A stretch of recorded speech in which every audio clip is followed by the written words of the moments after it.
Welcome to the 6th program of our Economics and Finance series. It is our good fortune today to have Dr. Alan Sinai, President and Chief Global Economist of Decision Economics, as our speaker. Alan has a distinguished career as both professor and practitioner, as pioneer in the use of quantitative macroeconomics, as advisor to Presidents Reagan, Bush, Clinton, and Bush. As a recognized expert on the Federal Reserve and monetary policy. Alan is well known for forecasting the Great Recession and financial crises of the 2006-7 to 2009 and the anemic recovery.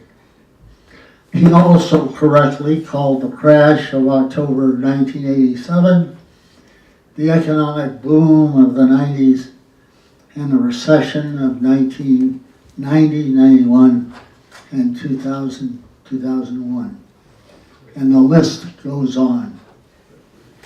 Here to tell us about the economic issues of the past year and the implications of going forward is Lexington's own expert, your neighbor and mine, Dr. Alan Sinai.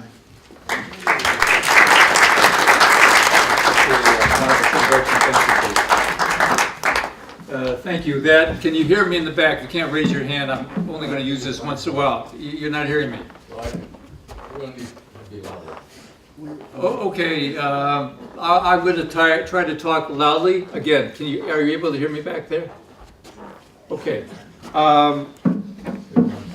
It's a complicated world. Typical day in the stock market, up and down, all around like a yo-yo, and I'm sure bewildering to lots of you as to what's going on and why.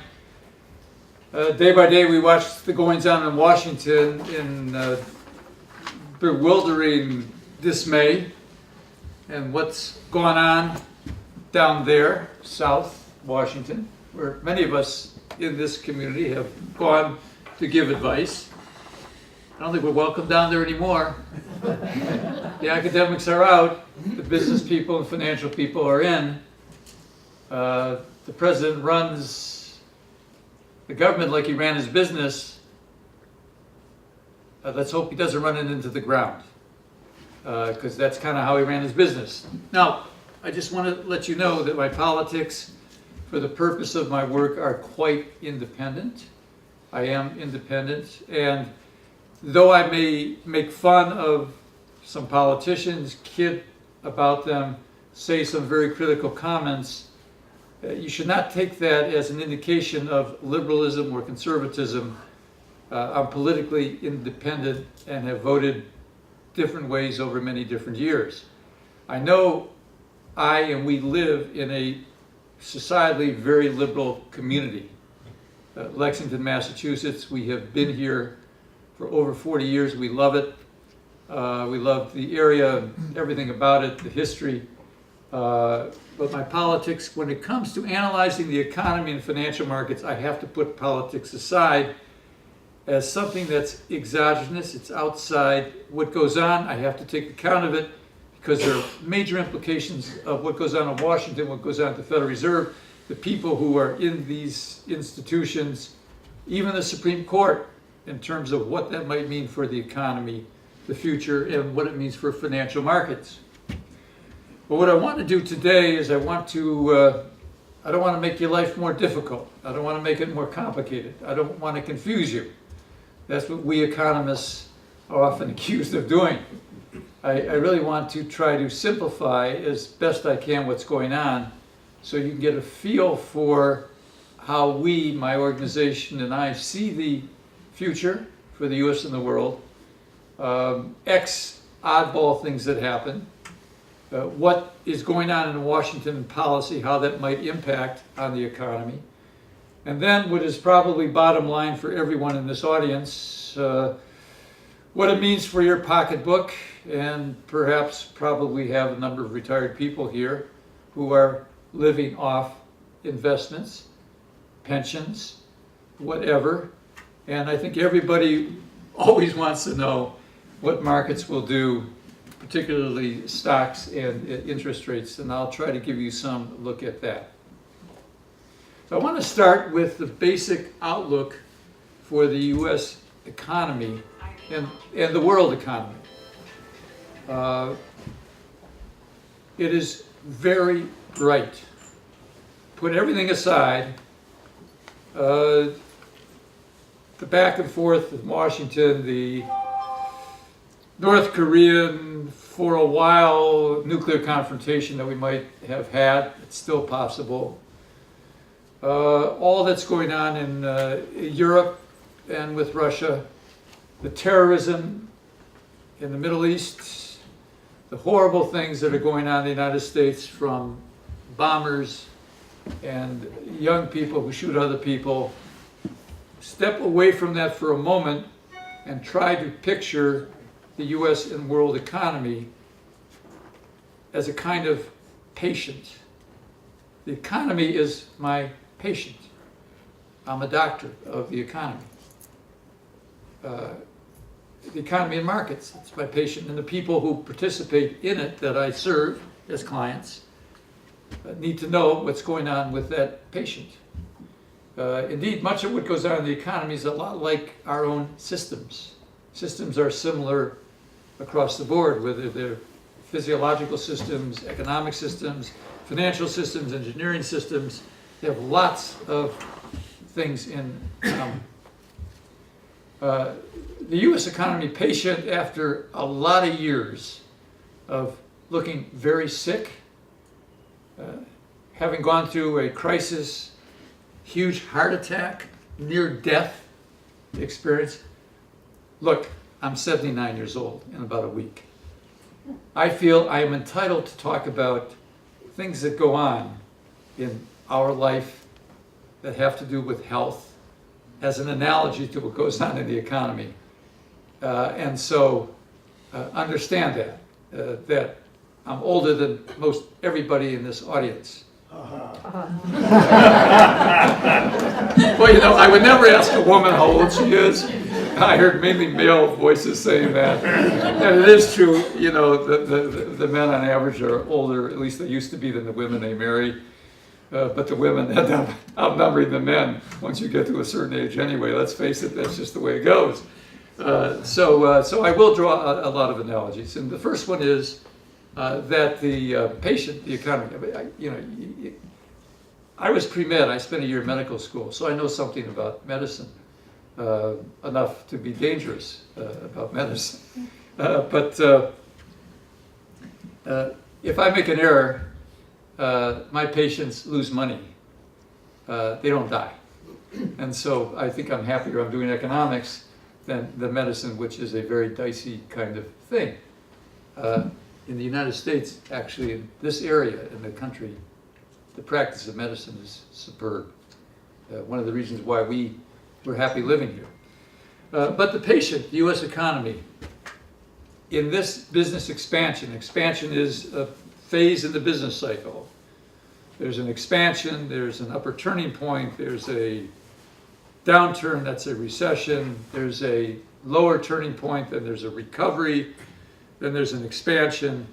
Thank God the recovery, it's an interesting word, right? After a recession, that's kind of like having a heart attack. And then you recover. And then you're hopefully healthier, and you have a nice lifetime. And then you run into some problems, systems, something goes wrong, they interact, and you run into what we call the upper turning point, and down you go into another crisis. There are cycles. And the patient, in this case the U.S. economy, had a near-death experience in 2006 and 2007, required a resuscitation of very odd policies, never used before.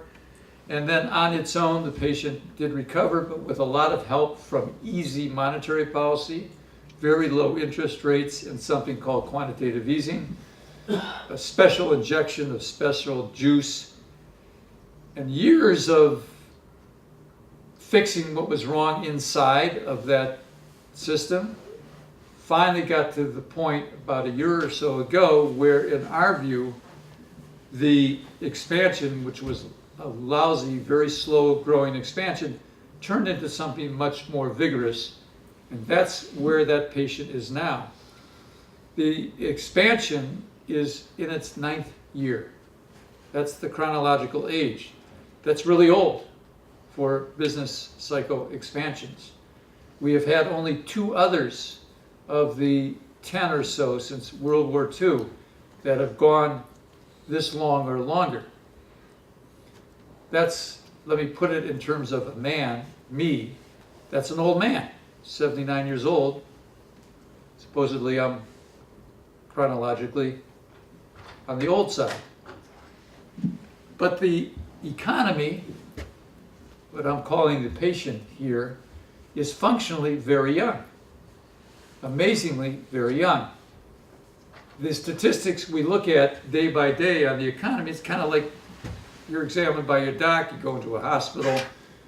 Probably nobody here who hasn't had some experience in the hospital one way or the other in the last 5 or 10 years. And a whole array of tests and statistics are run to see what's going on. For me, as a doctor of the economy, that's not enough. I want to know what's going on inside. And I kind of check out the inside, the heart, the lung, the liver, the kidney, the organs inside and how they're doing.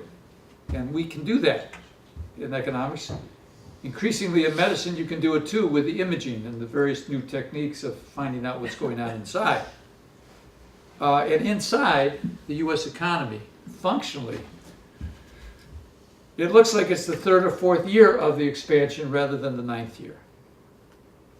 Why is that? Well, one reason is interest rates are low. Monetary policy has been very easy. That's a characteristic of early age in a business cycle expansion. Interest rates are low because inflation has been low.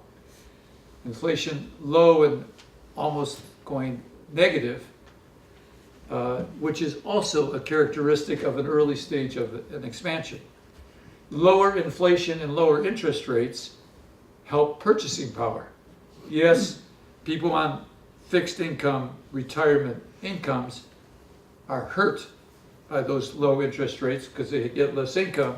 But the bulk of the population, low interest rates and low inflation, that increases purchasing power and the ability to spend. Those are early characteristics of a young expansion. Inside, and I'm not going to go through all of them because it would take a long time. We look at hundreds of pieces of data every day, and with our systems approach, we can quickly see what's going on and filter and sift and analyze that data and make something out of it. Inside the patient, the economy, is something we call financial conditions, households, consumers in aggregate. And we look at such things, not just income, not just jobs. By the way, those are going very well. Jobs and income are growing very strongly now. We are hiring a lot of people. A lot of people are finding work. A lot of people who dropped out are coming back into the workforce now because the economy is more lively and business is spending more money. Some of you may be working now, part-time or full-time, who weren't working before because you can earn a few bucks. You're going to live longer, you're going to need more money, and maybe you want to do that. There will be more opportunities if you want to in the next 1 to 3 years for that than there have been in the last 5 or 10 for those of us who want to keep working. Nice thing is, for many of us, it's an option in terms of whether you do that or not. But we look at more than jobs and income. We also look at consumer confidence, which is now at normal levels, strong and positive and optimistic. But we also look at the household balance sheet, financial conditions, interest charges on debt relative to income, debt to assets, and all that we look at in the household sector. And the household sector is about almost 70% of the U.S. economy. on the spending side, almost 70%. So as the household sector goes, really the economy will go in great shape. I have never seen the household balance sheet looking this good, this far into an expansion in all of the business cycle expansions I've looked at.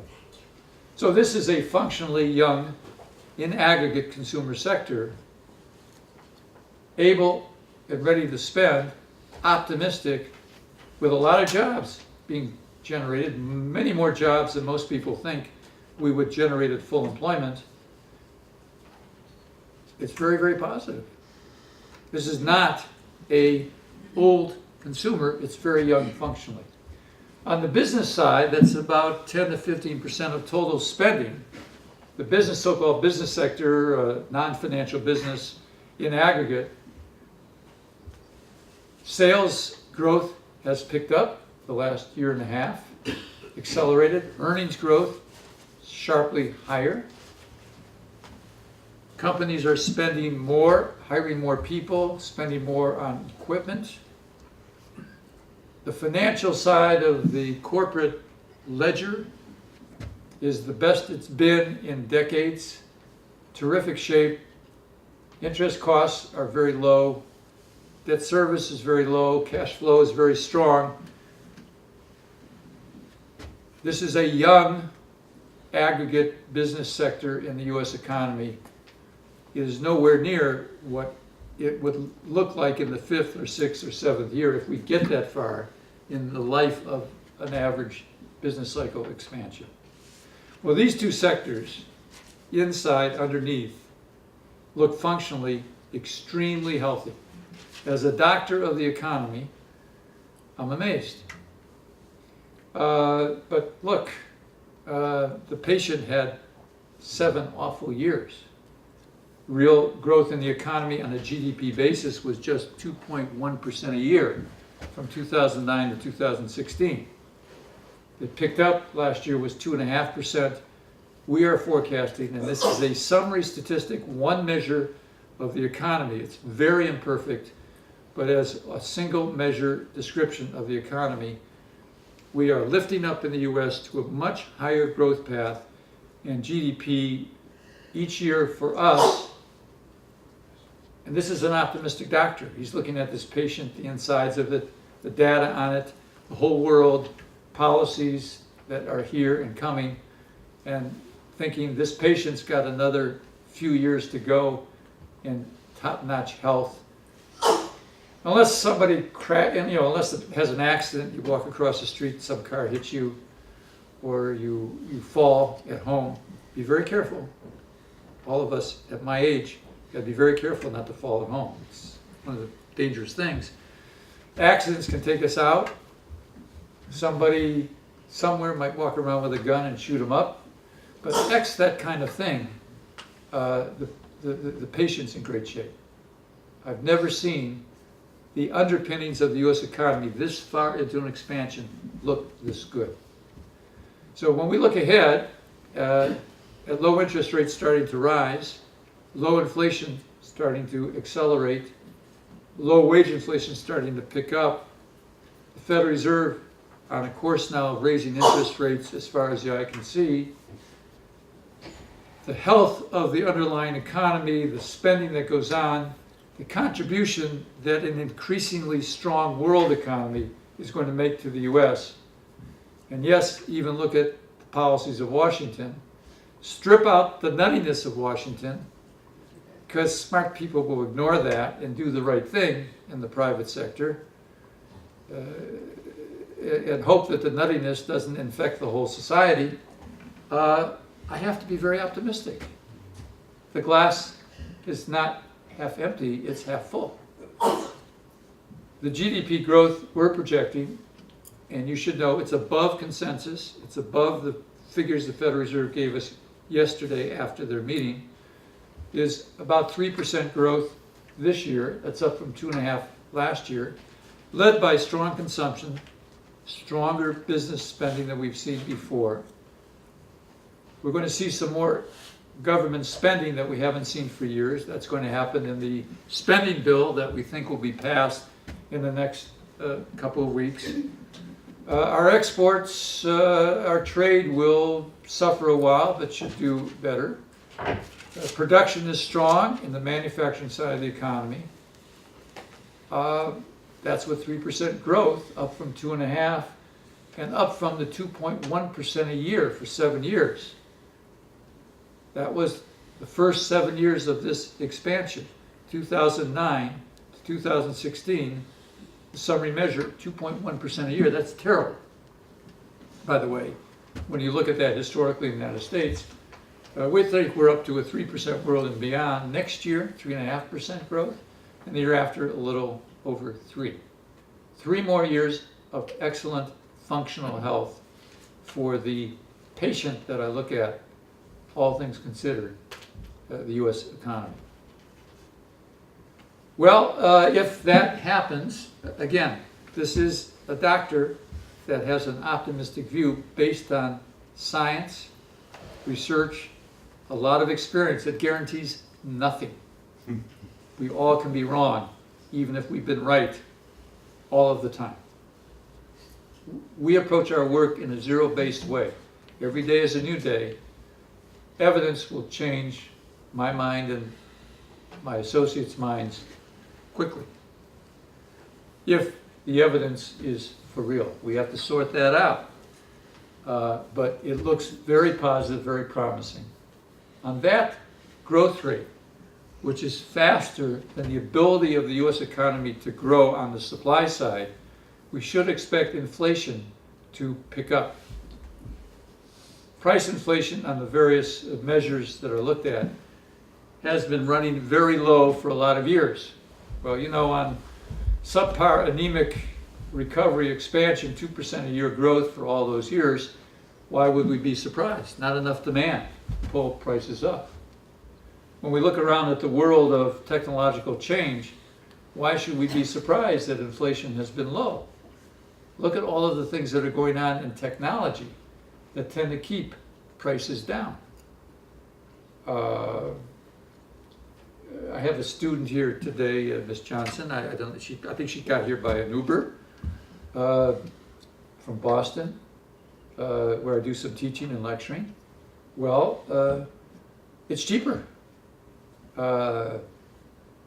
Even if you buy on Amazon, it gets shipped next day, it's cheaper. Even I finally have gotten around to doing that. The younger people did it first. My kids were on Amazon from the beginning, doing online shopping. I finally started to do it. But you know, I love those lower prices. And everybody in New England loves the lower prices, don't they? I grew up in the Midwest. The rap on New England was very parsimonious. That's code for cheap. That's code for cheap. So, bargain hunters. Amazon, it's amazing. So, you know, I'm not going to pay $10 more for a book if I can order it online and it's delivered the next day, cheap or free of charge, because I have an Amazon Prime subscription. Another example of technology and what it has done to us is something called fracking. This is the extraction of drilling, new drilling methods that allowed us to get more gas and oil out of the ground. Uniquely American.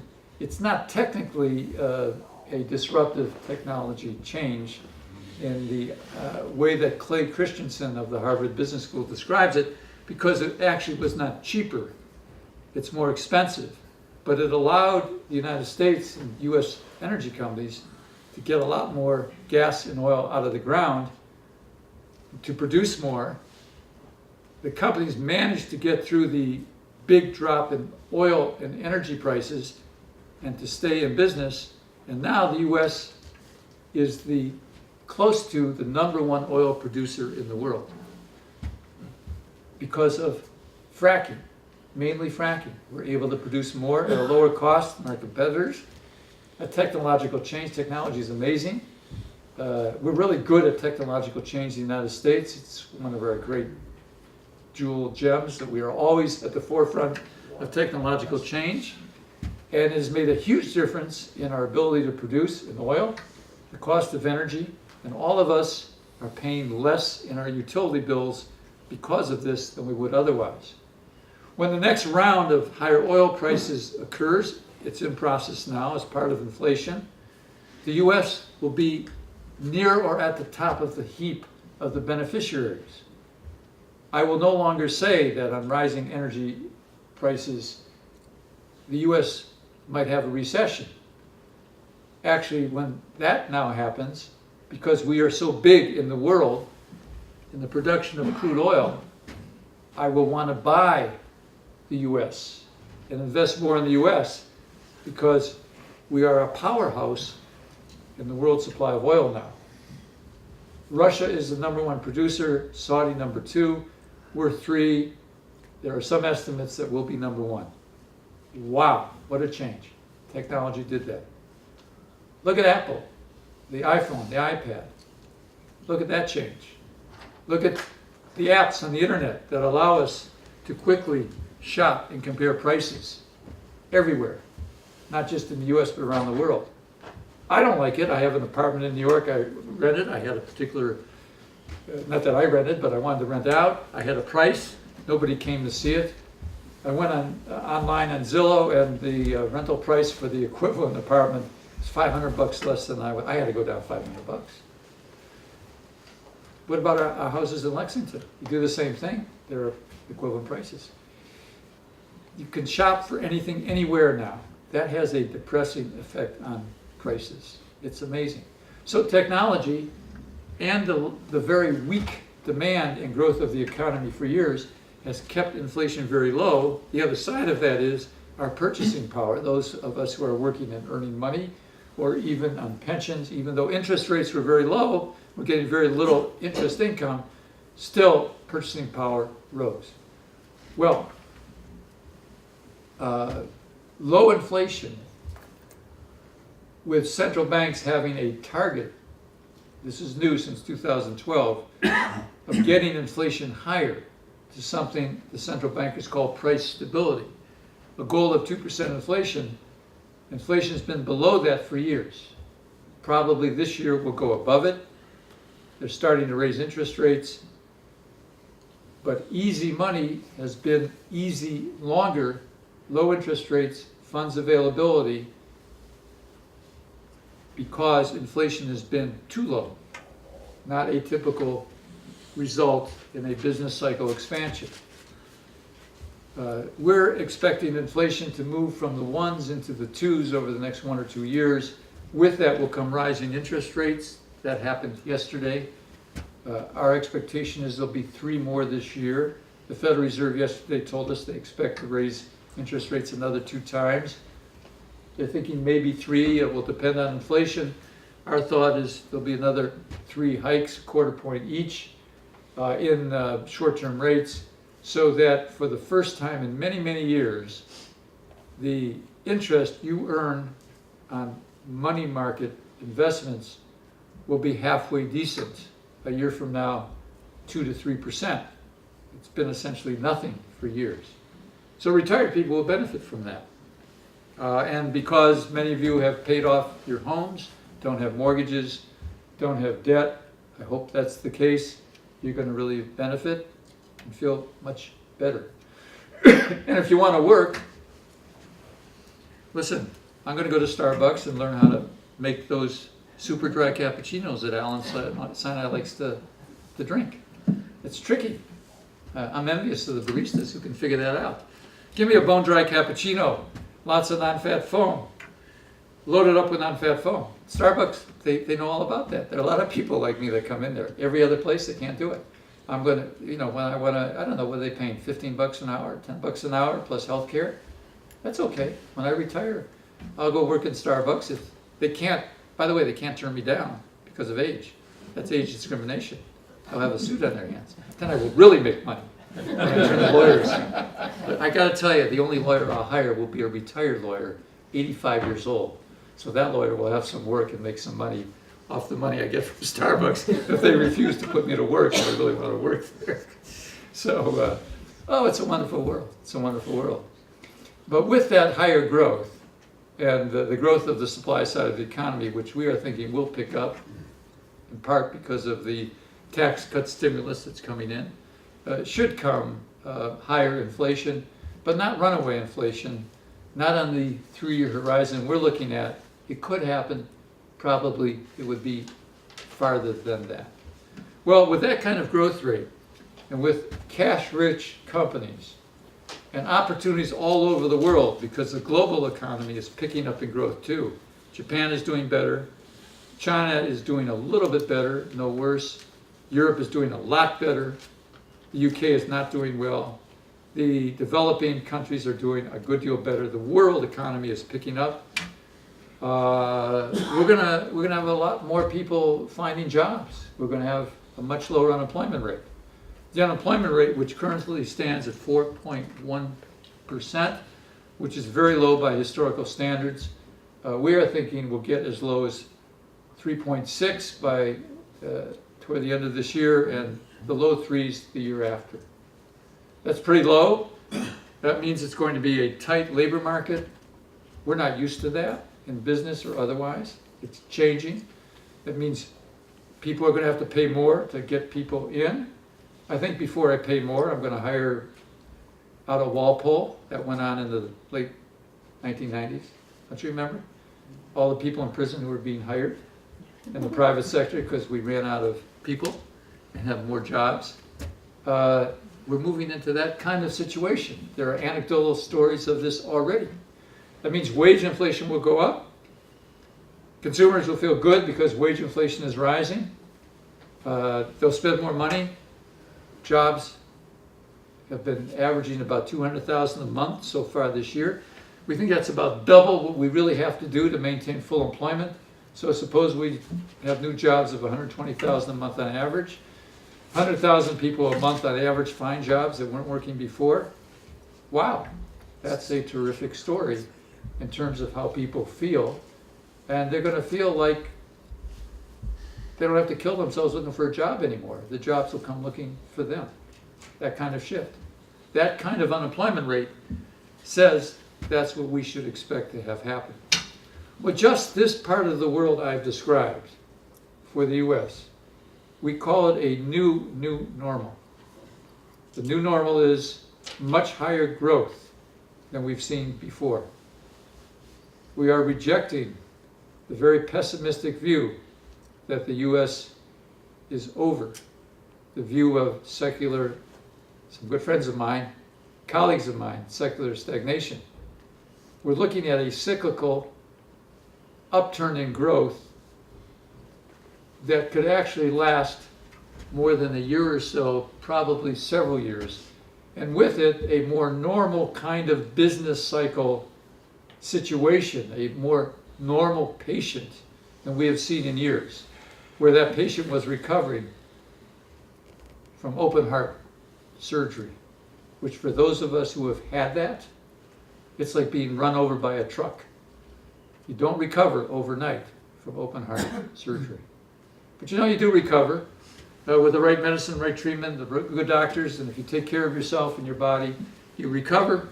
The human body is amazingly resilient, able to withstand tremendous shocks and problems, things that we shouldn't do to our bodies that we do, excessive drinking, drugs, whatever it is. The rock musicians spend their life doing. That's not me. I'm scared to death of that stuff, but it goes on. The economy is a lot like that. It's a lot like that.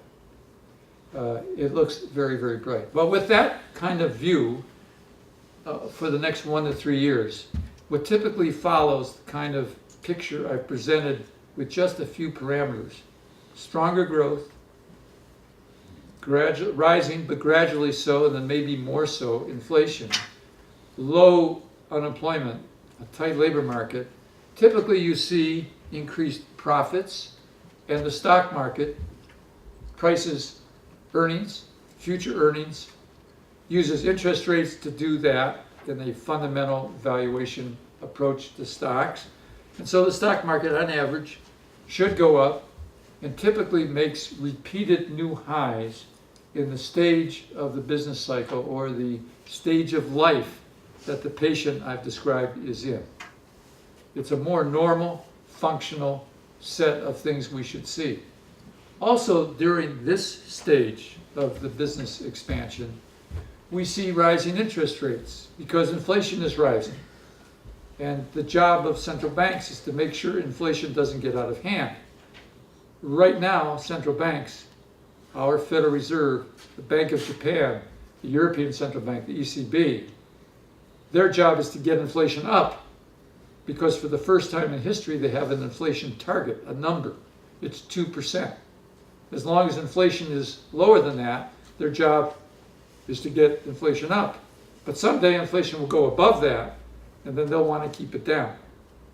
Well, as inflation begins to pick up and they look ahead, they will start to raise interest rates, and here in the United States, we've started to do that. That is what you see every time in the normal functional behavior of the U.S. economy that has the parameters operating that I'm talking about. So we do expect interest rates to rise. It'll be the first time in a decade that interest rates have been on that course. Traders and investors aren't used to it. Those who are retired and living on fixed interest investments will be happy about this. They're so used to getting nothing on the way of interest payments on their money that they've probably adjusted their behavior to that. But you've got a bonus coming. Those money market funds are going to be, you're going to put some money there. If you have some money, you're going to put some money there in the next year or two and you'll get something for it. It's amazing. First time in over a decade. How do I know? Because, well, the Federal Reserve has told me. They've told us. They've said we've now had 5 interest rate hikes. So short-term rates are now 1.5 to 1 3/4. So if you buy a bank CD or you put money at deposit, if you buy 30-day Treasury bills, you can get for 30 days 1.5, 1 3/4%. I did do that for the first time in over a decade. I kind of managed some money in a couple of ways. Waiting out the correction in the stock market, we just had a correction. Waiting out the correction in the stock market, what do you do with money? I bought 30-day Treasury bills. I got a little over 1% on that. Well, it's the first time in a long time that I got anything if I did that. Cash and equivalent. Now, an alternative. I can put money there and wait for, I hope, the next buying opportunity. That was actually a better return than I could get on money market fund, money market certificates. Maybe it was the quirk of a day or two, but that is the safest place you could put cash.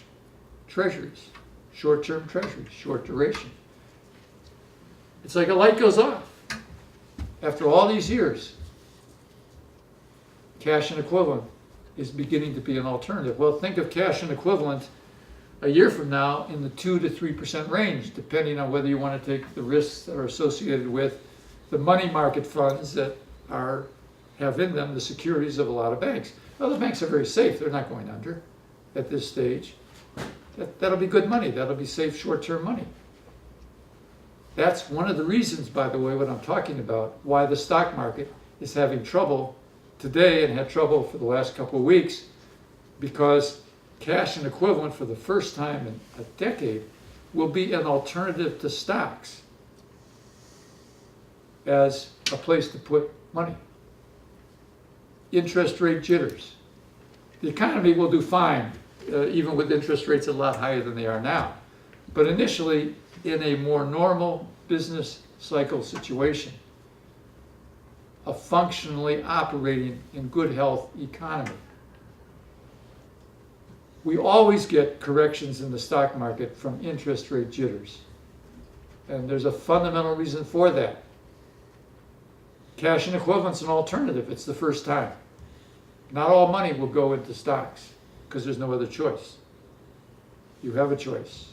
It's going to get more prominent over the next year or two because the Federal Reserve, on their forecasts, which are not as optimistic as mine, is going to keep on raising interest rates. The trend on interest rates is now up on average with some interruptions.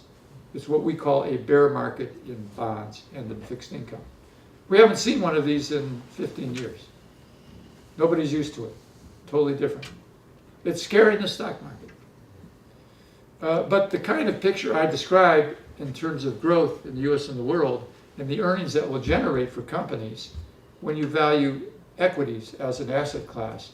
Clear cut, relative value, equities as an asset class will outperform everything else.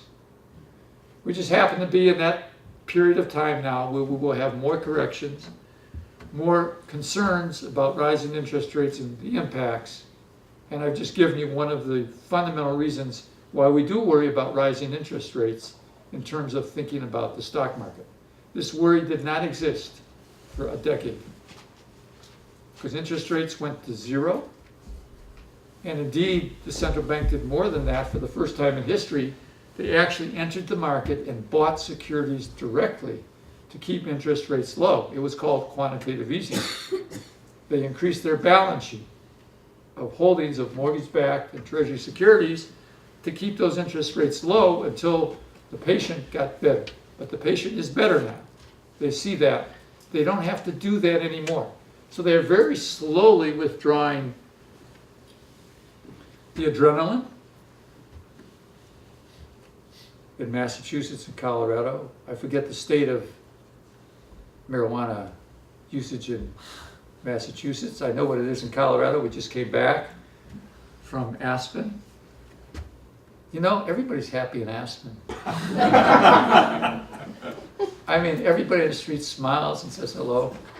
I mean, I don't know what to make of it. I'm 79 years old. I can't believe those beautiful young ladies in Aspen. I think they're all high on marijuana, is what I think. This year there were 8 marijuana places. There were 6 last year. The year before there were a couple. The first time they started it, it was a very busy place. It was next to a restaurant we like to go to in Aspen. And there were more people there than there were in the restaurant we went to. It was a kind of a shabby place. You know, you felt like you were going into a place you shouldn't be in. Now you go in, it's kind of luxury. Nice couches. You can buy it in chocolate. You can buy plants and bring them home and grow your own. And everybody's happy. Everyone's smiling. I think it's got to be. I used to think it was alcohol. You know, you don't want to drink at 8,000 feet or 10,000 feet. Well, you can do that, but you're taking a chance of colliding with somebody on the ski slope the next day because you're a little bit. Well, what about now? Well, my ski instructor tells me that they are checking to see if there are a higher number of accidents on the ski slope because of all the marijuana use in Aspen. And so far, no. So I guess it's working. But they're all happy. They're all happy there. Maybe Massachusetts too. I forget whether you can. Is it legal here now? No. It's still not legal, right? This summer. This summer. Oh wow. Wow. You see, I don't follow Massachusetts all that closely. I kind of vaguely knew that was true, but I can't believe it'll be like it is out there. Well, the withdrawal of the extra special medicine that was called quantitative easing is started. And you can only withdraw the drug slowly to get the patient unhooked. And so the Federal Reserve has set a course of reductions in the balance sheet. That means they will be taking more mortgage-backed securities and treasury securities out of the system than they are putting in, and the holdings on their balance sheet will decline because they think that $4.5 trillion, which is how big that balance sheet got with those securities from originally 800 million when they started the process, is a little high. Do they know? They don't know. They're fumbling their way through.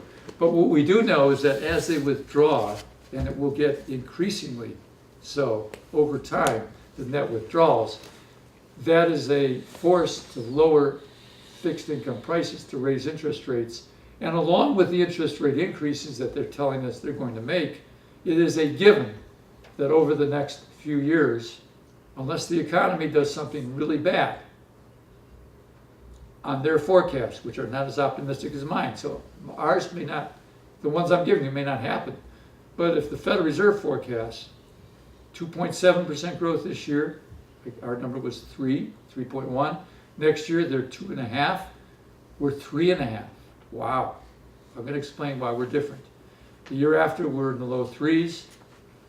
They're down to 2 on their forecast, which is weaker than mine. And on the inflation out of their forecast, they are telling us they will do 2 more interest hikes this year. Our forecast is 3. They are telling us they'll do 3 next year. They'll do a couple the year after.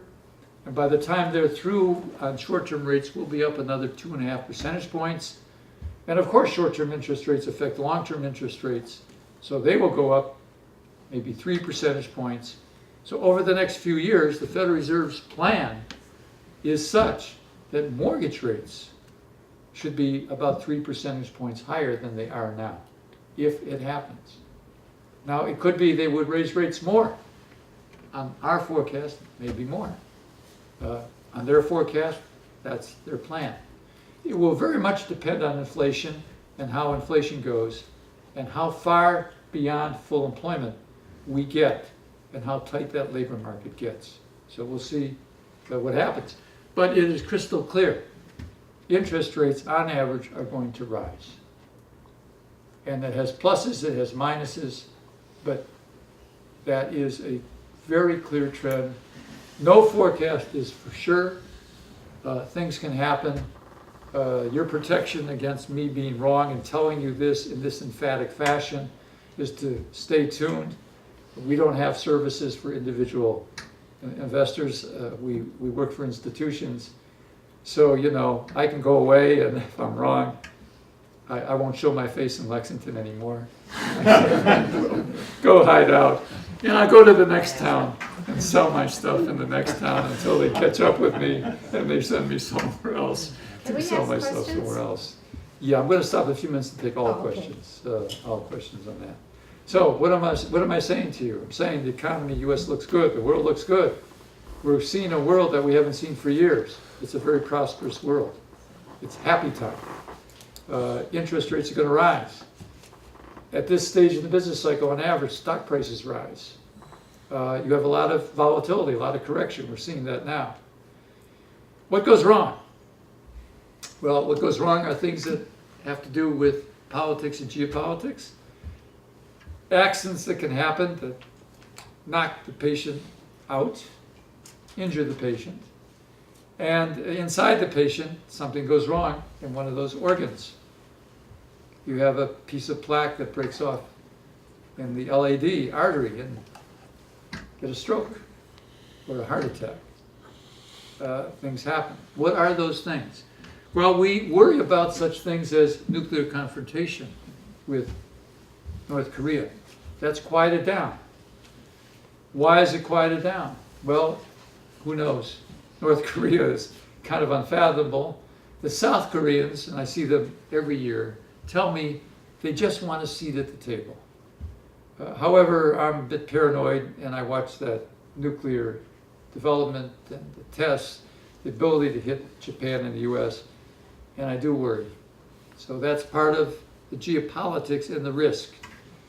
The risk of this one, given who runs North Korea and who is running the US government, and he is running the US government. I mean, this business that Mr. Trump runs, looks like anybody who disagrees with him gets fired, and he puts in the people that will agree with him. Or he has people that work for him get rid of the people that don't agree with him. He loves everybody, says he loves everybody, and then the next day he fires the person and says, thank you very much, but bye-bye. What's going on? Well, you know, I've looked at the world a long time. I've been around a long time. I've watched Latin America and the problems in Latin America. And you know what? Longer run, 5, 6, 7 year horizon, beyond the time of the horizon that I've described, the next few years, I'm really worried about the future of the United States because of the political climate in Washington. And yes, the CEO of Washington. Now again, I'm saying these as an independent person. I would say this if the characteristics of President Trump were those of a Democrat. Some of my friends think Senator Warren is a little extreme. Nancy Pelosi, who I know very well. I think she's a wonderful American, dedicated liberal. I think we need to hear the conservative views, the liberal views. Our society, our democracy, and certainly a town like Lexington that grew up from the beginning, it should all hang out. We should debate it, healthy disagreement. I think that's, to me, that's one of the great things about our country. But what I'm about to say, I would say about anybody, just happens to have the name Trump. And as I observe it, I probably have too many friends who are psychiatrists around the Cambridge area, and ask my friends who should know about pathologies. He's got an awful lot of those. So to me, he looks like a nutcase. Sorry about that for those of you who are Trump fans, but that's how it looks. And when I think about the economy and I think about the markets, I have to take that into account. And when I think about negotiations between somebody who views as a virtue being totally unpredictable negotiations in the history of the world, where we have had so many accidents happen that have led to world wars and all of that, I get very nervous, because that's what happens.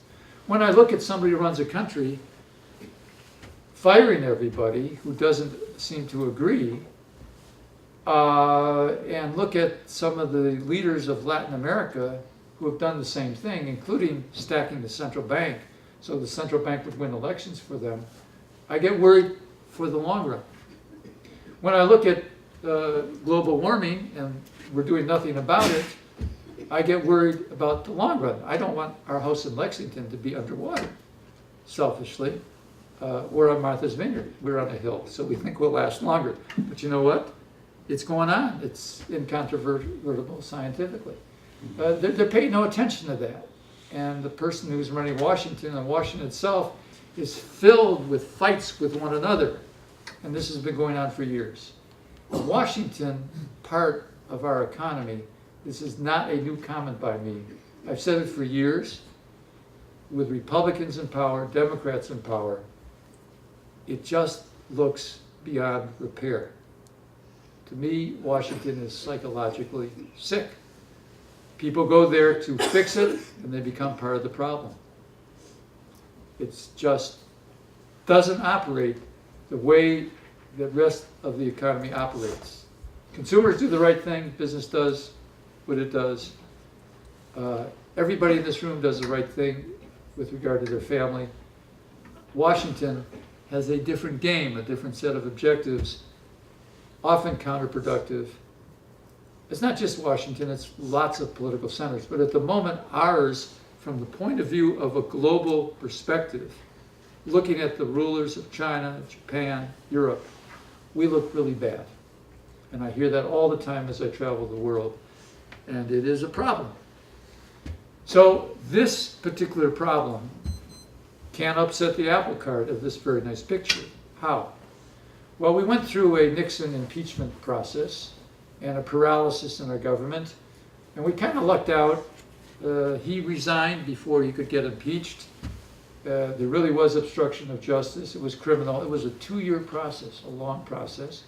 And we got lucky with Jerry Ford, a Republican, but a very honest man. I knew Jerry Ford. I'll never forget the dinner with Jerry Ford celebrating his 90th birthday. We get a lot of dinners celebrating that 90th birthday, where he described for us how he never wanted, all he wanted, he said, in his political life was to be Speaker of the House. He tried and he failed 8 times. He never wanted to be president. He never wanted to be president. Guess what? He wakes up one day, he's president of the United States because Nixon resigned. If he hadn't resigned, he would have been impeached, so he saw the light. This guy will never do that. So we are worried about what we call the Trump risk, the Washington risk, mucking up the markets and mucking up our economy. But interestingly enough, the policies of Trumponomics, many of them already are in play and in place. And despite the craziness of Washington, when I look at what has gotten done that impacts the economy in the year or so since inauguration, it's done. The tax cuts are in place. These are big. They're stimulative. They're not huge like the tax cuts of the Reagan years, but they're big. Big enough to help the economy grow longer and stronger, but to give us more inflation, which will give us higher interest rates. Tax cuts for households and bigger ones for business. The reduction in the corporate tax rate from 35% to 21%, both sides of the aisle, and I, as an objective economist, believe was long overdue because we're out of sync with the rest of the world where they have all lowered those tax rates, so we have not been competitive. That was an easy call. The Obama administration was for that as well. A lot of the rest of it, not so easy, but they did get it done. They didn't get a repeal of healthcare done. They've gotten a lot of deregulation done. The business people love it. I don't think they're feeling too good about Mr. Trump personally. A lot of business people I know, but they do like the deregulation. Business always likes that. He's doing what he set out and told us he would do on his agenda on trade. We economists do not like protectionism. We worry about trade wars and damage that will do to the whole globalization thrust that has been going on around the world for years. But that is in process now, renegotiating trade pacts. There's a lot of reason to do that. It is, I think, fair to say that other countries have taken advantage of our free trade theoretical notions and not been fair. Fair trade is better than free trade because a lot of countries don't practice free trade, they just talk it. China is one of those. And so still though, when the conflict happens, trade and protectionism, we all remember the 1930s and it did contribute to the depression of the 1930s. Markets shudder on that. It's in process. The Federal Reserve has changed immensely. The new chair is not at all like Ben Bernanke or Janet Yellen. They were academics, top of their field, long experience in central banking. Mr. Powell, so far, looks very good. He gets good marks from people inside the system, outside the system. He's a lawyer, business person. He has a lot of virtues. You can understand him better.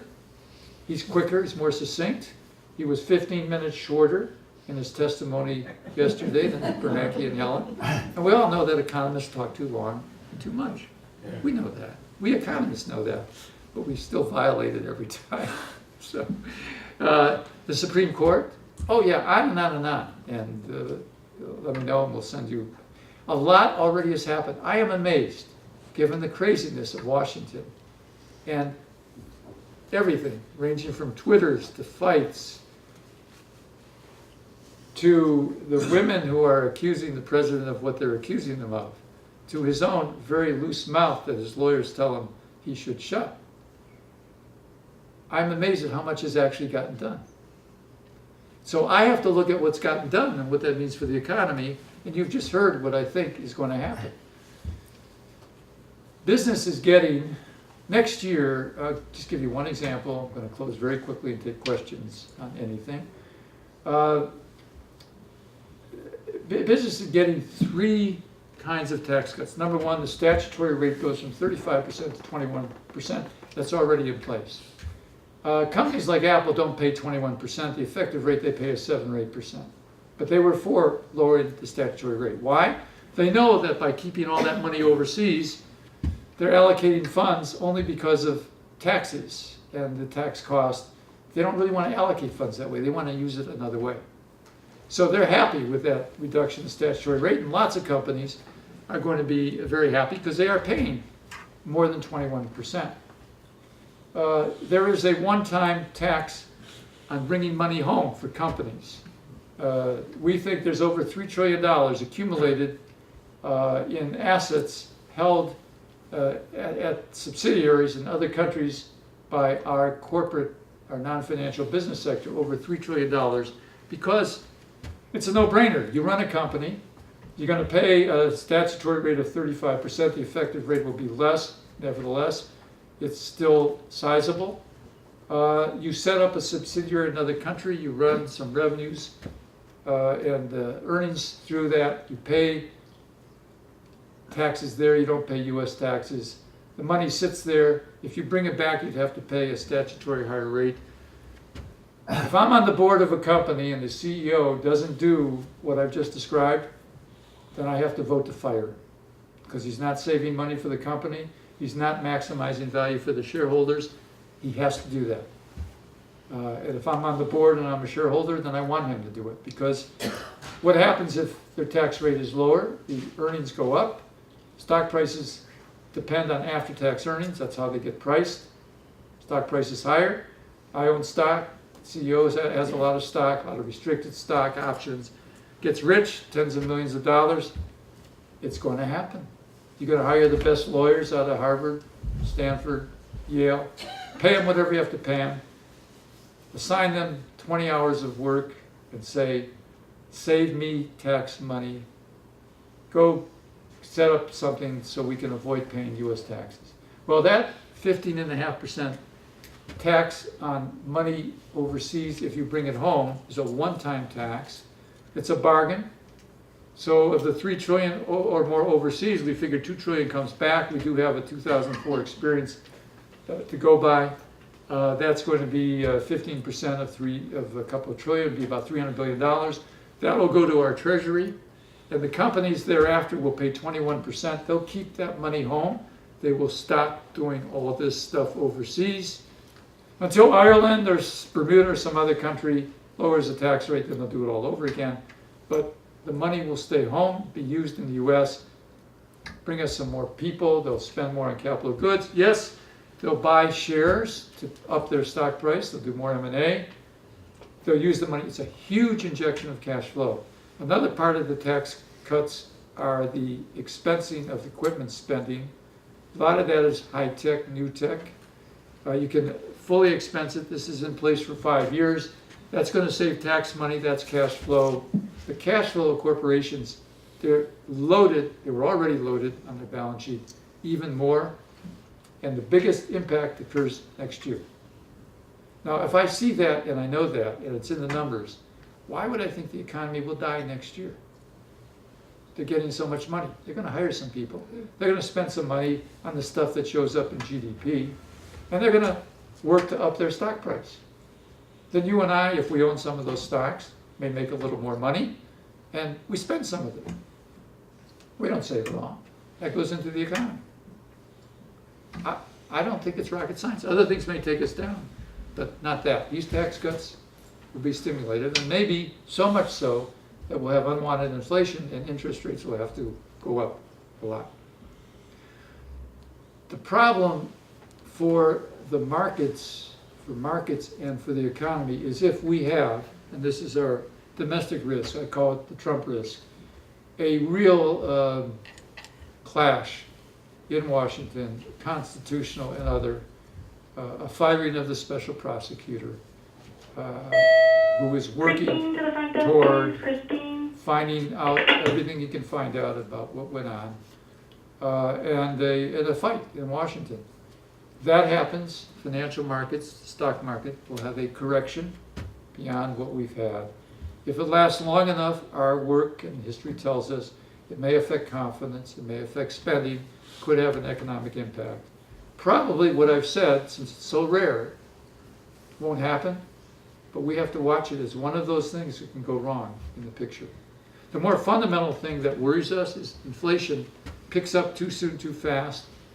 Too much of a good thing, we get a boom, interest rates rise a lot, inflation rises a lot. That picture is the kind of thing that happens as you move toward a situation that will lead to an eventual recession. Not on the horizon in the next 2 or 3 years, but if it evolves this way, too high inflation, the clock begins to tick on the next downturn. Remember though, when prices go up, that's revenues and earnings for companies, so earnings go up initially. So the stock market in this stage tends to go up, it's much more volatile.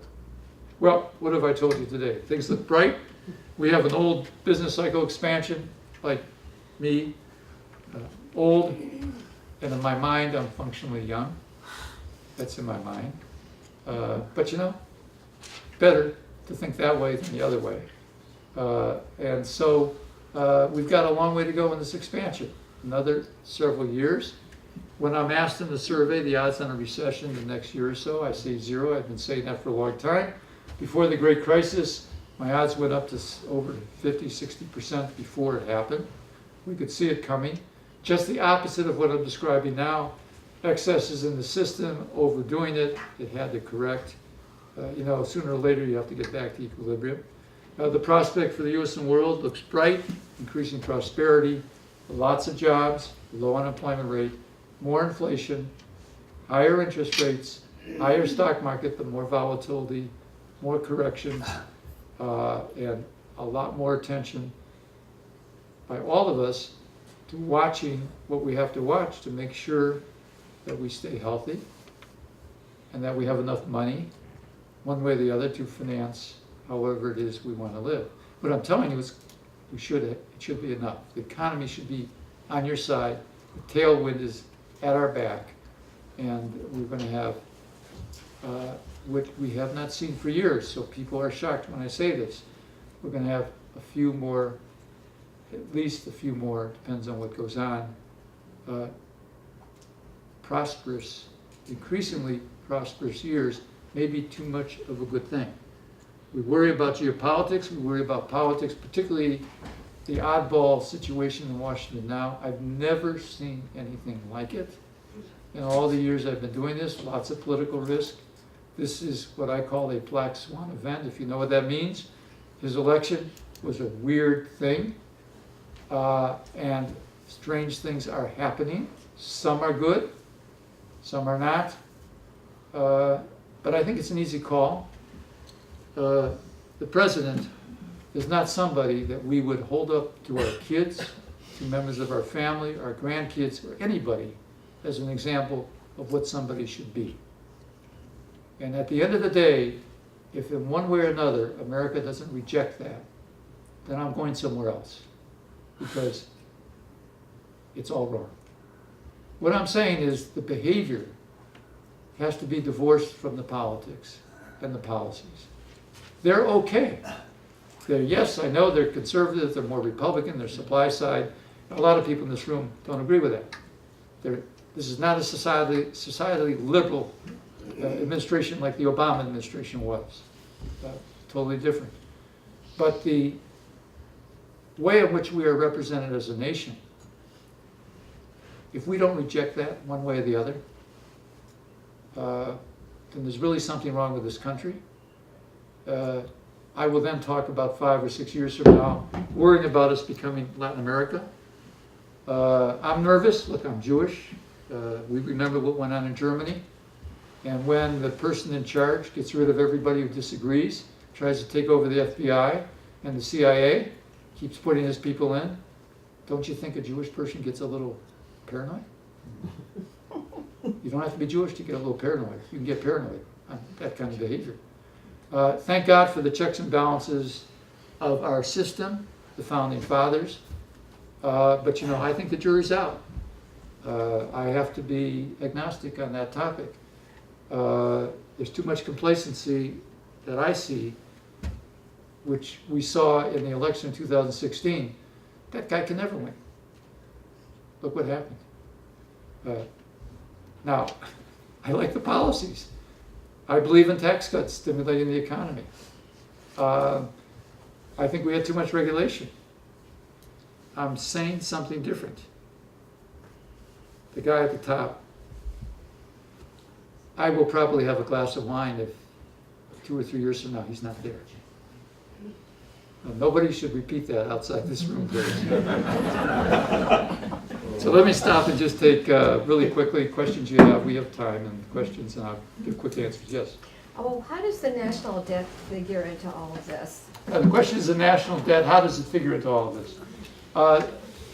We are in pretty good shape right now on debt.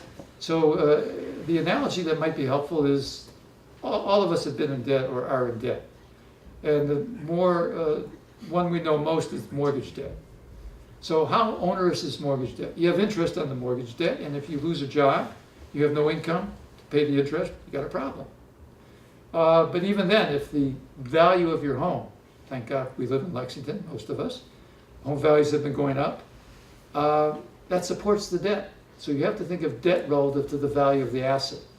In the United States, the total national debt, think of it in relation to total GDP. That's the total production in nominal terms in our economy.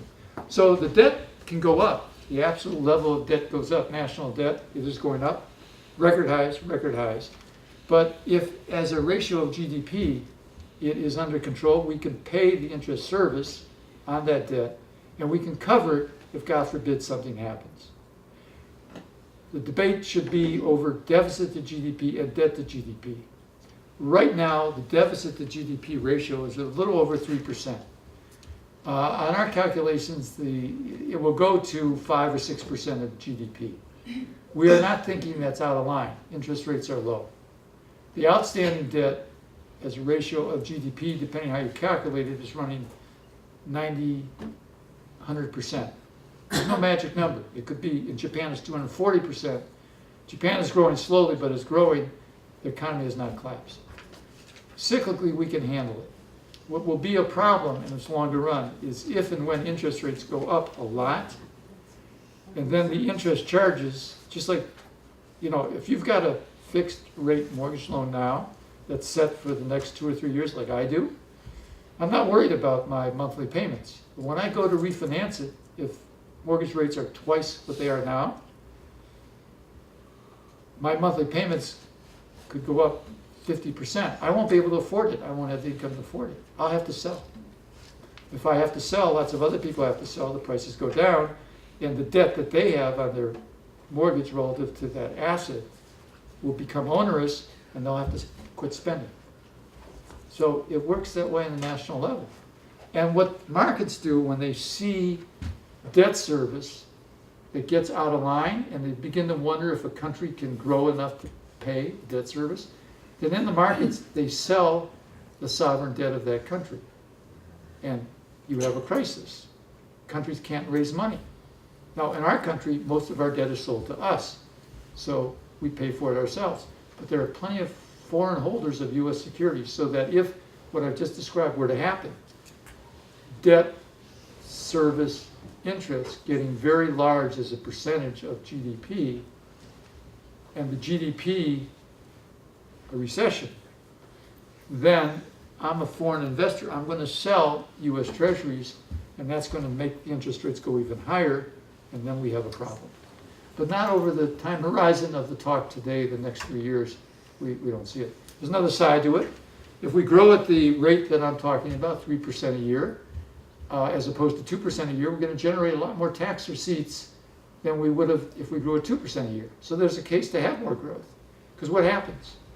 We cut your tax and my tax, we spend some money, some people get hired,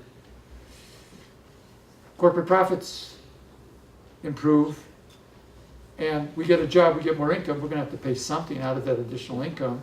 Social Security taxes go up because more people are employed. Stock market goes up, people take capital gains, they pay taxes on that. You get some reflux of taxes coming in if you employ stimulative policy. Our estimate is 30 cents on a dollar. It doesn't solve the problem. We don't get more than it back. 30 cents on a dollar. So the numbers I gave you of the deficit to GDP take account of that feedback effect. And in the next few years, it won't do us in. 5, 6 years down the road, if inflation gets too high, the central bank gets taken over by the government. Look, politicians have done it from the beginning of time. They stack the central bank with people who will allow inflation to rise, because politicians get elected because people don't see through the rising inflation. They feel better for a time. It's going on in Latin America again and again. Inflation rises, interest rates go up, the politician's still there, people feel good, and the society collapses. Yeah, I am worried about that, but not over the next few years. Don't go home and lose any sleep over this. So I hope I helped you on that question. Yeah. Trump rolled out his $60 billion tariff deal about 1 o'clock today. Yep. And he included, the Western countries and Japan. He included everyone. Can you characterize it all? Yeah, the question is about the tariffs, the protectionist tariffs, as part of the policies of the Trump administration. There is something called free trade, and there's something not free trade. In theory, free trade, which means under a certain set of assumptions, everyone who's trading with one another does better, because export flows, import flows, the financial transactions around them are all higher, because you take impediments away, you take tariffs down, you take quotas down, and countries produce what they're best able to produce at the lowest cost. That's great for the world economy. The lowest cost stuff is available, and you can buy it from anywhere in the world, ship it anywhere in the world, everyone wins. That's theory. I don't think that theory is ever applied in the real world. I was trained on that theory. I taught it. Like a lot of other theory. It's a paradigm. And so when it comes to trade, and trade is very much wrapped up in politics and politicians wanting to win elections. And the interest groups in various countries, agriculture, technology, all the rest. Some countries play more like they're playing free trade. It's ingrained, that's us, and other countries don't. So what do you do policy-wise if you run up against a country and you think they're not playing by the rules? Tough question. How do you know whether they're playing by the rules or not? Well, we have the World Trade Organization. We have various bodies to say that. But in politics, if I got votes from a constituency and they think that China's not playing by the rules, then I'm a politician, I represent them. China's not playing by the rules. Now, certain people will go say, well, let's get the evidence and see really what the true story is. That would be my preferred way. Others will say, well, if they're complaining and I instinctively feel they're not playing the game right, then I'm going to slap tariffs on them. I think in the case of the president, people around him who are business people, who have dealt internationally, understand better than the academics that the world is not a free trade place. So here I am, a very well-trained academic economist background, and I kind of like fair trade. In other words, you're playing the game with somebody else, and they're kind of not playing the game by the rules. You play by the rules, you lose. Well, I can't do that. It's not right. It's not fair. So you kind of have to redress the rules. That's a generous interpretation of what President Trump, Wilbur Ross, who was a business person, the Treasury Secretary, business person, not academics, business people out there in the real world think China cheats us. In the 90s, it was Japan. I'm absolutely sure in the 90s, because I really got into it, Japan was cheating us. So I said things like they're eating our lunch every day, and when Mickey Cantor, a Democrat, a lawyer, Clinton, some Democrats, at heart, free traders, went head to head with the Japanese, combat, tough. I thought that's exactly the way to do it. With regard to China, the intellectual property cheating's been going on for years. China's been copying goods, flooding the market with cheaply produced goods for years. It is true that our tariffs, they charge more for American cars to go in than we charge for cars to come here, because Americans like cars from everywhere. And so if I want to be generous to the president, he's redressing some imbalances that maybe are long overdue. If it's politics, it's going to get overdone. No matter what, even the redressing of the imbalances, if correct, or a political, it's a nerve-wracking thing because it does suggest higher inflation as you do this fixing. And it does suggest retaliatory measures by other countries that will interfere with the flow of goods and services around exports and imports, and that's part of every economy. How big a part of the U.S. economy is it? Not that big. Exports and imports are about 12% of GDP. So if it goes very badly and we get into a big trade war, yeah, our exports and imports will weaken. But what did I tell you is the lion's share of the U.S. economy? It's 69% of GDP is aggregate consumption. 15% in good years is aggregate business spending. That still will be okay. We'll get through it, we just won't grow as fast as I've described. Yes, gentlemen. I just want to say, you mentioned Nixon. He sort of broke with tradition when he opened trade with China, but he's also the one that said, if the president does it, it's not against the law. That's a direct quote from Nixon, and I think Trump thinks the same way. It's sort of, what is it that Louis XIV said? L'état, c'est moi. That does appear to be the man's style. Right. I can't disagree with that. My view is that he will fire Mr. Mueller, and that he is setting up to do that. So I have to look and watch it very carefully because of the clients I have, and that, while it goes on, is negative for the stock market, even though the fundamentals around our stock market are very positive. So my suggestion is, while this stuff goes on, be careful, keep some money extra in cash, and when it blows over, however it blows over, then you go back and buy stocks again. It's upsetting because of the unknown and uncertain consequences that go with it. Do I know what he's going to do? Like everybody else, I follow it. I remember Watergate very, very well. That was a 2-year process. It hung us up for a long time. Paralysis in Washington. Yes, that's a big risk at this point. I watched the stuff over the weekend, the Twitters, all the rest, and it looked to me like he's setting up. He just fired his principal lawyer.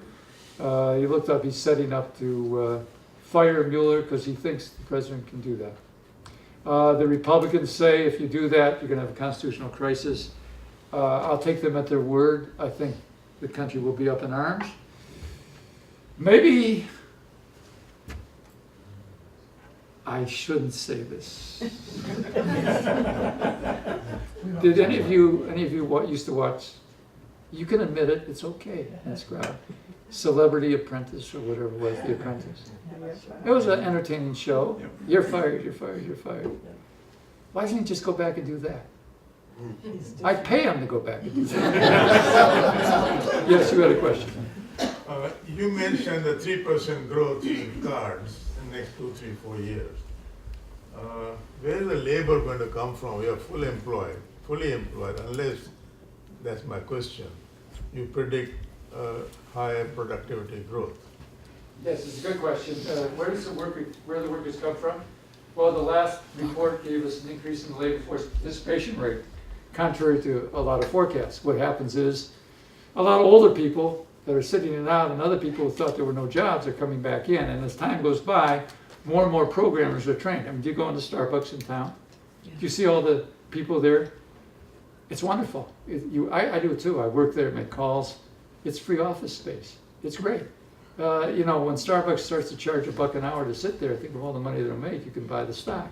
But everyone's on the computer.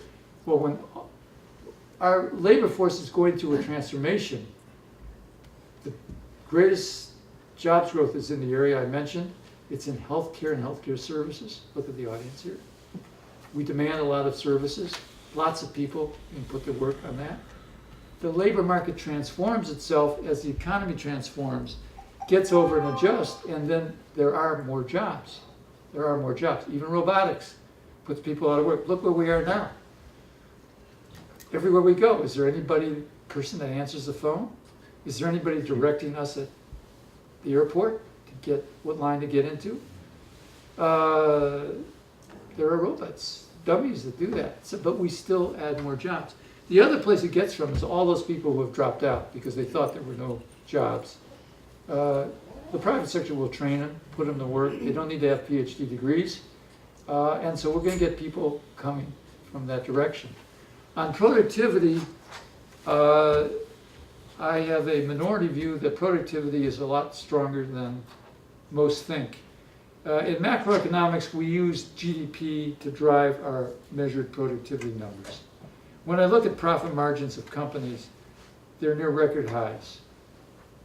The micro data tell me productivity is a lot higher. The macro data say we have lousy productivity growth. So how much is the potential of the U.S. actually growing? The way we do it as mainstream macroeconomists is we take productivity growth plus labor force growth, which has been rather low, if a lot of people who've dropped out come back in, the labor force will grow at 1%, not 0.7% year over year. And the productivity growth is more than 1.2% a year, closer to 2% a year. Potential growth is 3%. And maybe we've seen low inflation in part because the supply side of the economy is growing by more than we actually measured by conventional means. I am really persuaded by the company data. Companies are very smart because they got to make money for their shareholders and themselves.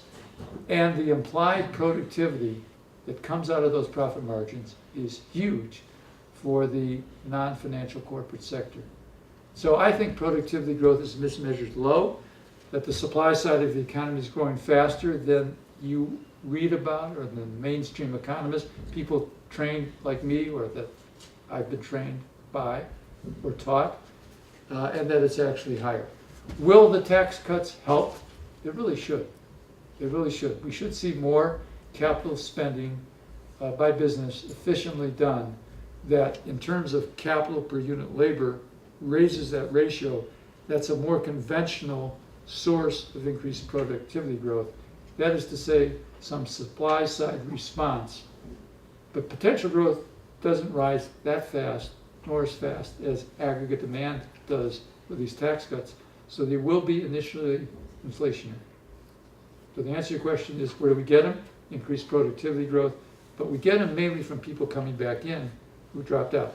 How will you know or not know? Watch the labor force participation rate that is published every month in those labor statistics to see if it defies the predictions that it would be forever low, starting to rise. And we'll see. A couple more and then we'll call it quits. The lady over there, please. When I hear the word regulation, I think of rules that prevent banks from swindling their borrowers. I think of rules that prevent manufacturers from polluting the river that they're next to. Tell me why deregulation is a good thing. Right. Well, you just named a couple of things that makes me say it's a terrible thing. The regulations that applied in those two areas are being, a lot of them that came from the Obama administration are being undone, particularly the financial ones. I'm worried about that. What went on in 2006, 7, 8 was a blot on the history of our society. Now look, I spent 13 years with a quote-unquote Wall Street firm. I know the game. Did I play the game? I don't believe so. I was an economist working in Wall Street. But a lot of people look at me and say, I was, at that time, and otherwise, he's a spokesperson for Wall Street. What can you do? What went on was, in economics, we don't talk about evil, good and evil, love and hate. Those are normative kinds of things. It's not positive economics. Sometimes I make fun of forces of, any of you see Cape Fear? There are old enough people in this audience. Do you remember the love and hate? Robert Mitchum? It was chilling, wasn't it? Yeah. What wins? The forces of love in that movie? I think the forces of love won out over hate. That's not the way the world works. Forces of hate won out over love. The greed was unbelievable. We were all part of it in the 2000. I lived it. I saw it. And yeah, I borrowed on my house. Did cash out financing. I reinvested, spent it. I actually bought some of those derivative securities. They told me it was totally safe. I didn't read the fine print. And I had one sizable investment. Thank God, 6 months later, they paid it back, but I thought it was gone forever. It was horrible. And we do need to protect us from the animals. The animals were the Wall Street people. Not everybody, because there are a lot of good people.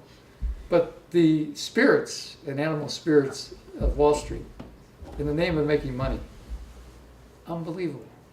But you know, there's a lot of good stuff there, because a lot of the money finds its way to new companies that need money to get going. Companies that invent things, like an Apple, Facebook, Google. Now, Facebook's having a little problem. It's bound to happen. But still, where would we be without that fresh money that comes out of evil Wall Street? It's one of the unique parts of America and our history, if you go back to the railroads and all of that. And there are abuses that go with it. So my view is we need regulation. We need to keep the animal spirits alive, sometimes fund it, But we got to pen them in. We got to erect stuff around them so they don't run out and kill us all, because they will kill us all, because it is greed. It is pure, unadulterated greed. I spent 13 years on Wall Street. I have a lot of clients in that area. I like money. I like to earn money. But I don't understand the answer to, I don't know the answer to the question is how much is enough? It's not enough. That's New York. California to me is, everyone likes to be beautiful. That's how I think of Southern California. I won't make any comments about the intellectual capabilities of the beautiful people in Southern California.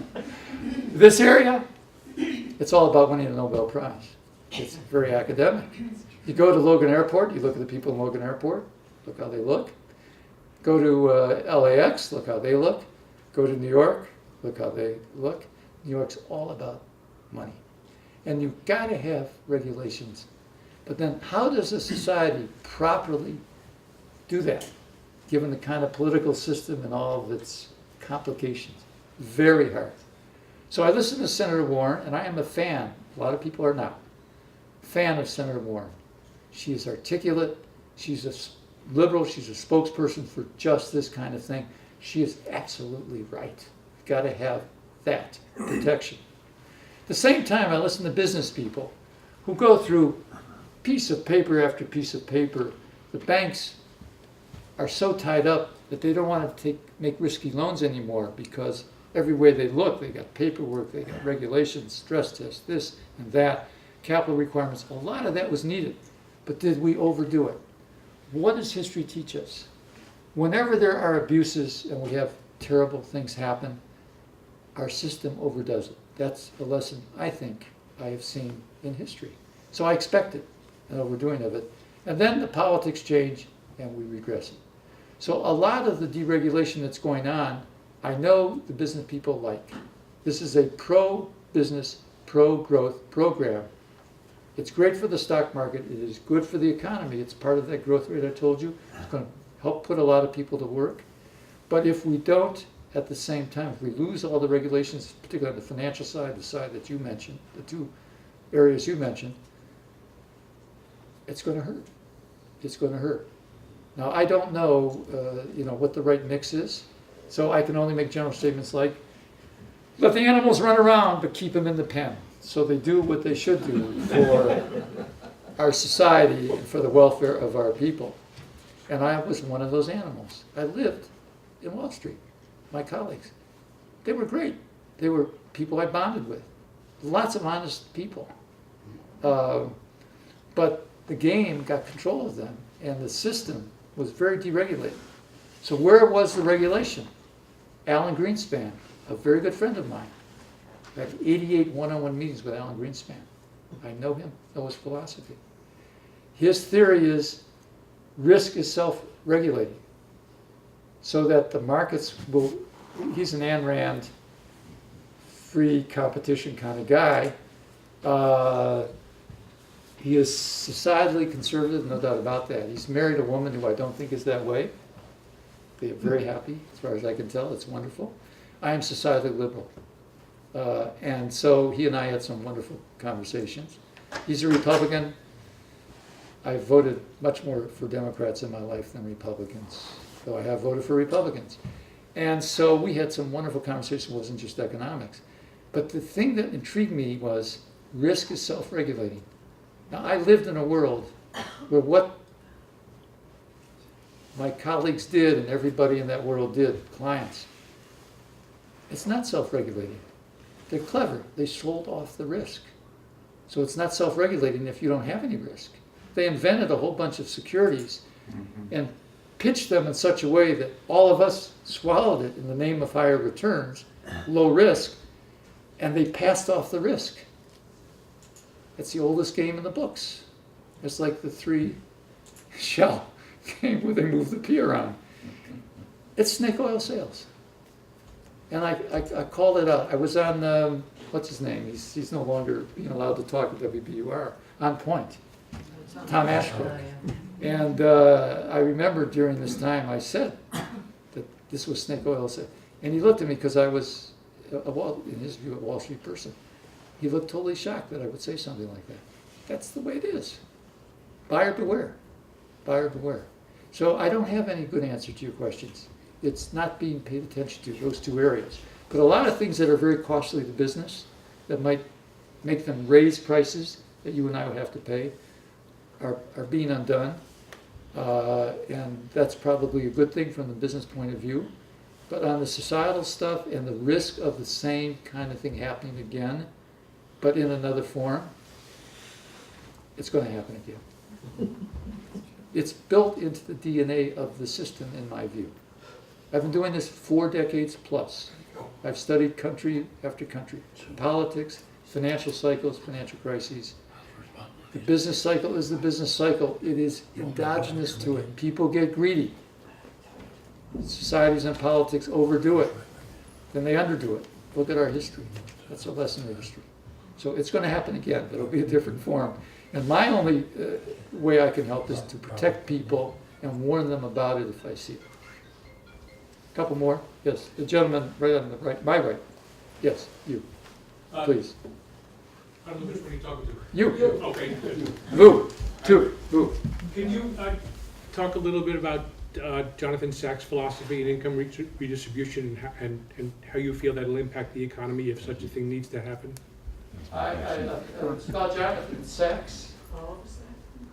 I don't think I'm familiar with that. I may have his name wrong and forgive me. Jeffrey. You're right. Yes. Pardon me. Jeff Sachs. Well, I don't know about redistribution. I think we're all very worried about inequality in our system that is not receiving any attention, and elsewhere in the world as well. And that the rising inequality of wealth, of income and wealth, and of education, I think it's true in education, is something that's irreversible, and that eventually will take a society down because you get political revolt of those who don't have versus those that have. It's relative. I do have a fairly negative inevitability about this. The interruptions we've had in history have only been interruptions. And since I don't see them doing anything on policy about inequality, I think it gets worse. How would you fix it? How would one fix it? Well, Donald Trump had a great proposal in 1999. I probably don't know about this. Let me give him some credit. It was a tax on the wealthy. He was thinking about running for president. I'm going to close with this story. It's the only encounter I've had with Mr. Trump. And it's got a lot of humor in it, but it also teaches us a lot about him. I think it teaches us a lot. Probably all know now. And he had a proposal out as part of maybe he might run for president. He's been thinking of that for a long time. About a wealth tax on people who had over $10 million on their balance sheet. I think it was a 5% wealth tax, flat tax. And I get asked by media people and others, what do you think of these policies? And I don't like to say anything negative in public. I've said some things that if people took it out of here and called the president on the phone, I'm afraid I might have an FBI guy at my door here in Lexington. I don't think any of us want FBI people hanging around. I mean, they are strange people, I think. I'm from the FBI. I had that happen at Lehman, the FBI. Or was he CIA? Well, they're all the same to me. But when one of them comes in there, sticks their card in your face, you think they're going to cart you off to prison. It's pretty scary.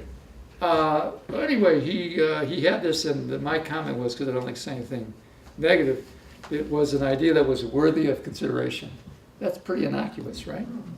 And that got picked up in the Washington Post, a couple other places. And a month later, I'm on the road traveling, and my secretary calls and says, "Is somebody on the phone?" Says, he's Donald Trump. And I laughed. I said, "I don't know, Mr. Trump. I've never met him in my life. That's probably a joke, scam. I can't take the call."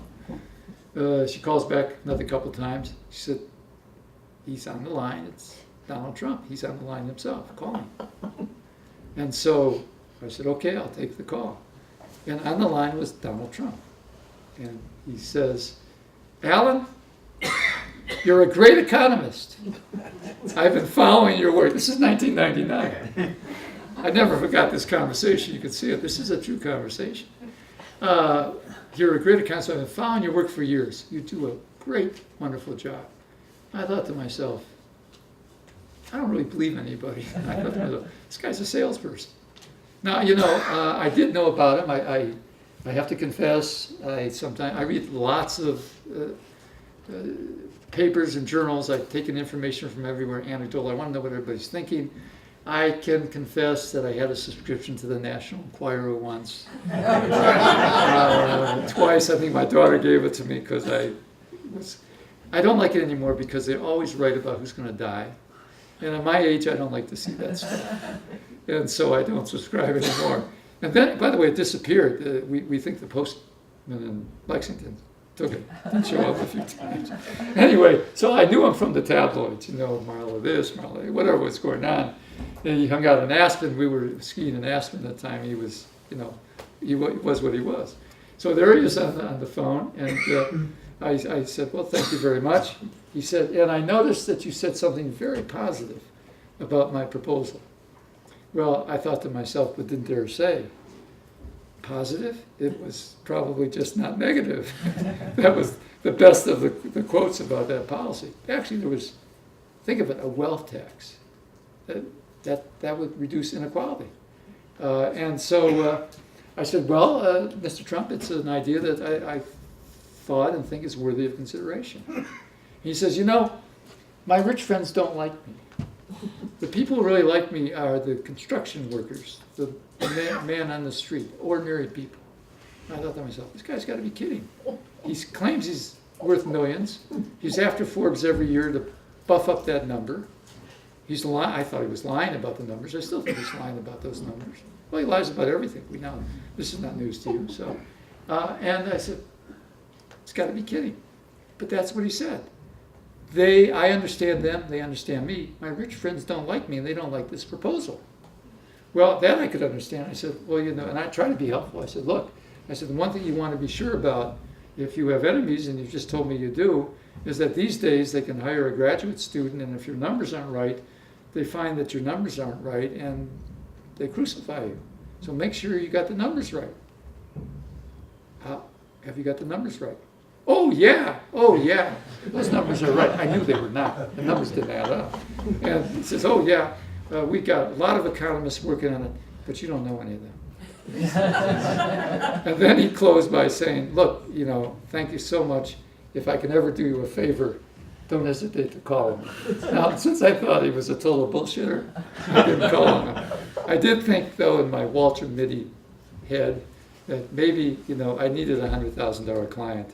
And I might try that one on him, but I didn't think he'd ever pay. Guess what? He doesn't pay. Maybe it's time to call him. So I do know Larry Kudlow well. I like Larry Kudlow a lot. My academic friends think he's very light. He's not technically trained.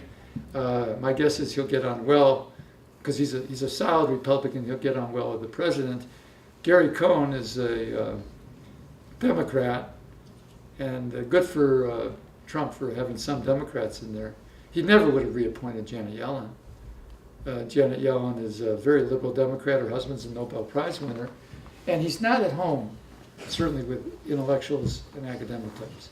So the minute he got elected, I told my academic friends, and there are a lot of people, you have relatives or you're in academics, forget Washington, it's gone.